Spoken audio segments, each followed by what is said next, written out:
Meski sudah ditangani Polda Jawa Barat dan menghasilkan tersangka baru, yakni Peggy Setiawan, kuasa hukum keluarga Vina meminta Presiden Jokowi membentuk tim pencari fakta independen.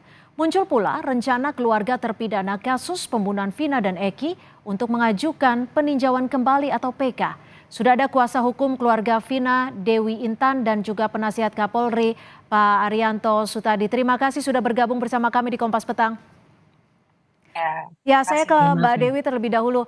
Mbak Dewi, apa alasan utama atau poin utama keluarga kuasa hukum dari keluarga Vina ini meminta dibentuk TPF atau tim pencari fakta? Apakah ada ketidakpercayaan terhadap Polda Jawa Barat yang saat ini menangani kasus Vina Eki? Ya, justru kami melihatnya semakin ke sini itu semakin seperti bola liar gitu. Banyak bermunculan asumsi-asumsi, lalu eh, apa ya, proses-prosesnya pun kami belum merasakan itu secara transparan. Makanya kami eh, menyarankan untuk Bapak Presiden membuat atau membentuk tim pencari fakta sehingga apa yang terjadi pada tahun 2016 sampai dengan tahun ini gitu, itu semua terungkap gitu. Seperti itu, Mbak. Pak Arianto, kalau Anda melihatnya terkait kasus ini seperti apa? Ada 2 DPO yang dinilai fiktif. Apakah memang Polda Jawa Barat dinilai tidak bisa secara cepat untuk mengungkap kasus ini? Atau seperti apa? Kalau saya melihatnya ya, seperti saya uraikan dari pertama kali saya diminta di TV bicara ini ya. Sebetulnya kasus ini, kasus Vina ini adalah kasus yang biasa ya, pembunuhan biasa ya. Tapi terjadi di kampung sana, sorry kampung di Cirebon ya itu. Sehingga waktu itu ditangani pertama kali, ketemunya kan seakan-akan kan kecelakaan lalu lintas gitu kan. Tapi kecelakaan lalu lintas kok lukanya parah banget gitu, sedangkan motornya tidak parah. Sehingga kan pihak korban kan curiga nih, wah ini pasti mesti dianiaya gitu. Kemudian kan kasus itu dilaporkan ke Polres. Nah kebetulan ternyata kalau korbannya itu juga anaknya seorang polisi Kasat Narkoba waktu itu kan gitu kan. Kemudian Kasat Narkoba itu dengan cepat sekali bertindak, ikut menangkap dan sebagainya, kabarnya begitu. Tapi kemudian proses itu ditangani oleh Polres ya. Ditangani Polres sampai tuntas, sampai menjadi berkas perkara. Berkas perkaranya itu dikirimkan ke jaksa, dianggap lengkap. Artinya itu apa? Artinya adalah berkas perkara itu memang sesuai dengan memenuhi persyaratan administrasi dan memenuhi bukti-bukti yang cukup untuk dijadikan suatu persangkaan atau dakwaan. Kemudian kasus itu disidangkan di persidangan oleh hakim. Hakimnya juga gabungan kan, tidak hakim tunggal. Kemudian sampai di tingkat pengadilan pertama diputus, sudah putus 8 gitu ya, yang 3 masih DPO. Ada banding, tapi kemudian ditolak, ada kasasi, akhirnya kan sudah inkrah gitu ya. Jadi ini kasus ini sudah inkrah, selesai gitu ya, dengan 8 orang sudah terpidana. Tapi maaf saya potong Pak Arianto, kasus ini Anda sebut kasus pembunuhan biasa, tapi menjadi tidak biasa ketika ada 2 DPO yang dianggap fiktif dan ada pernyataan-pernyataan baru yang saat ini keluar. Ini kasus biasa, cuman menjadi viral karena ada kecurigaan. Dulu penanganan di Polres itu tidak fair kan gitu, ada pemaksaan kan, itu yang terjadi kan gitu kan. Nah atas sanggahan-sanggahan ini mestinya ya itu tidak akan bisa merubah putusan yang sudah inkrah itu. Jalan yang harus disampaikan adalah bukti-bukti yang bertentangan dengan kenyataan yang dulu di fakta persidangan ini diungkap, dikumpulkan, jadilah sebagai suatu PK untuk mematahkan putusan yang dulu itu. Seperti tadi dikatakan oleh Pak Oto tadi, Pak Oto siap untuk kalau diminta sebagai kuasa hukum ya, dia akan mengajukan PK. Itu jalan yang mestinya ditempuh dalam mengatasi masalah ini gitu. Nah kalau untuk DPO itu tadi Bu ya, saya tanya pada polisi, kenapa kok sampai DPO hilang? Oh begini Pak, bukan kita mencabut, karena keterangan daripada tersangka itu bolak-balik dulu. Dulu menurut putusan yang pertama inkrah itu kan sebetulnya tiga DPO gitu ya. Tapi kemudian ada ini gejala baru ya, menurut saya gejala baru. Pencabutan 5 orang itu rame-rame setelah 8 tahun berlalu kan itu kan gitu.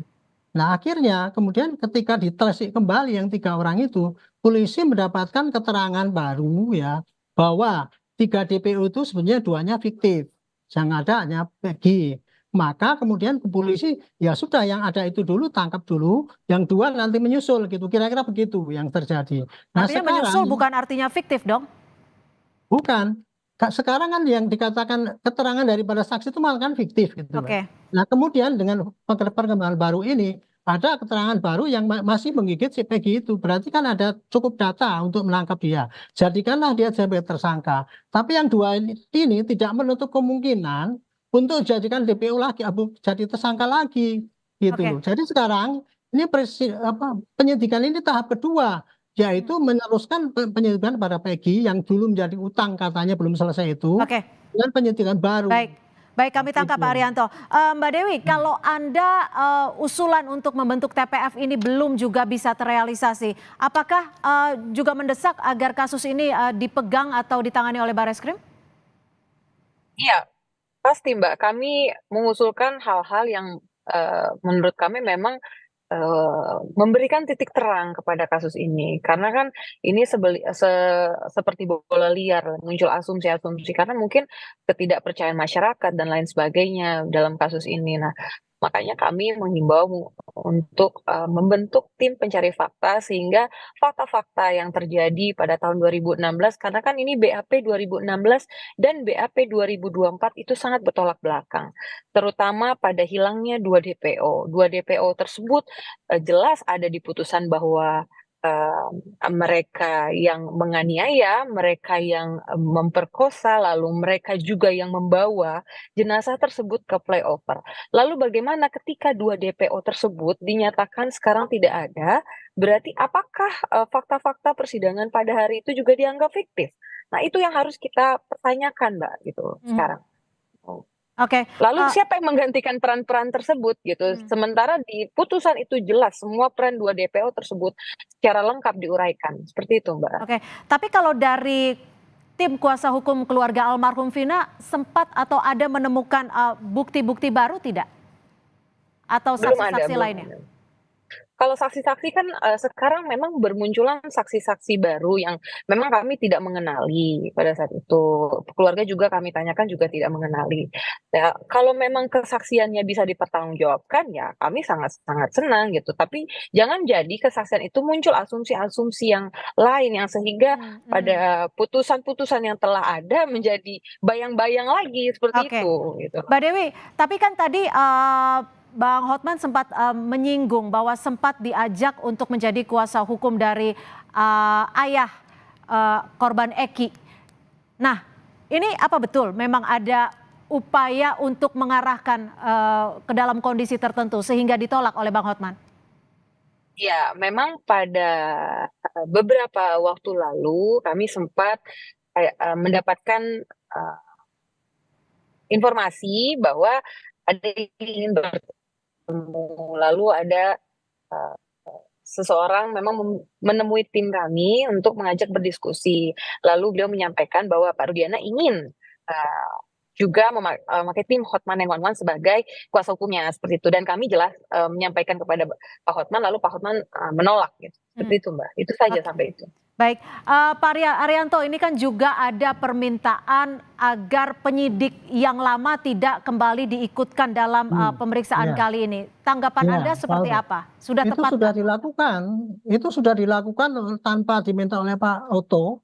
Itu sudah dilakukan oleh Kapolda Jabar ketika kemarin menjadi ribut itu. Kemudian saya telepon menerangkan begini, Pak, yang penyidik lama sengaja tidak kami libatkan karena dianggap itu sudah terindikasi atau apa dan sebagainya. Sehingga kami pilih sekarang penyidik baru supaya clean dan akan melaksanakan tugas dengan benar gitu. Kira-kira begitu. Dan ini saya sampaikan tadi Mbak Dewi ya. Sekarang bukannya ini kok kemudian tidak jelas, tapi menurut saya ini sudah jelas mulai melangkah ya. Karena melanjutkan dari yang dulu belum ketemu itu ya 3 DPO. Satu orang ini sekarang sudah disidik kan gitu kan. Nah, ini penyidikan sekarang ini saya pikir nggak akan mungkin polisi akan senang sendiri. Dia akan sangat hati-hati. Karena dulu penyidikan yang dulu itu, polisi hanya sangat mendambakan ataupun mentumbuhkan kepada keterangan saksi kan selama ini gitu. Sehingga waktu itu terpatahkan ketika mereka mencabut saksi semua. Makanya sekarang polisi akan Ya, sangat hati-hati. Intinya adalah sekarang penyidik cepat-cepat ya kirim itu ke baik, jaksa Betul, memenuhi Pak. syarat Betul, Pak. tepat ya. Kalau tidak pasti nanti baik, akan dihentikan. baik. Awasilah ini tugas polisi sekarang ini. Baik, Gitu. terima kasih Pak Arianto Sutadi, penasihat Kapolri, dan juga Mbak Dewi Intan, kuasa hukum dari Ya. keluarga almarhum Vina, sudah bergabung di Kompas Petang. Selamat sore.